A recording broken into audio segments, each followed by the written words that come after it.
Alright, yan mga kauslik, buenas dias na naman. Isang linggong mapagpala sa ating lahat. Nag-charge na ba?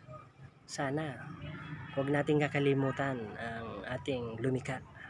Nandirito tayo ngayon sa parking area ng aming subdivision, Green Gate Homes Phase 2. Nabigyan tayo ng pagkakataon upang ito'y linisin sa tulong ng HOA. Yan.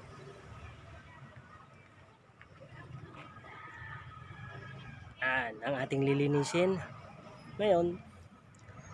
Ang makukuha natin ditong halaga, ang proceeds ay mapupunta sa dalawang estudyante na aking nakita sa aming probinsya na kung saan kailangan nating matulungan o maabot ang kanilang mga kamay upang matulungan ng kanilang mga magulang.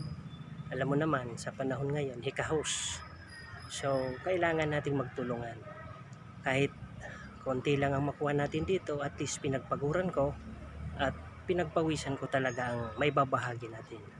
Ngayon, ang nakikita ko kasi parang bumabalik sa nakaraan na kung saan dahon ng saging, dahon ng gabi, anahaw ang aming pinapandong o pananggalang sa ulan nung nag-aaral pa kami. So ang resulta, basa ang mga gamit namin. Kaya mapagkalooban natin sila ng payong o kapote para may magamit sila. So tara, umpisa na natin ito at nang makarami tayo. Tara. Ayan, kitang-kito niya naman, pero mahirap nga lang. Mahirap talaga kahit magkukuha ng video. No man is an island. Kailangan talaga ng katuwang. Ayan. So hanggang dun muna tayo kanina. Break time naman. Papatuloy natin maya-maya.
Right?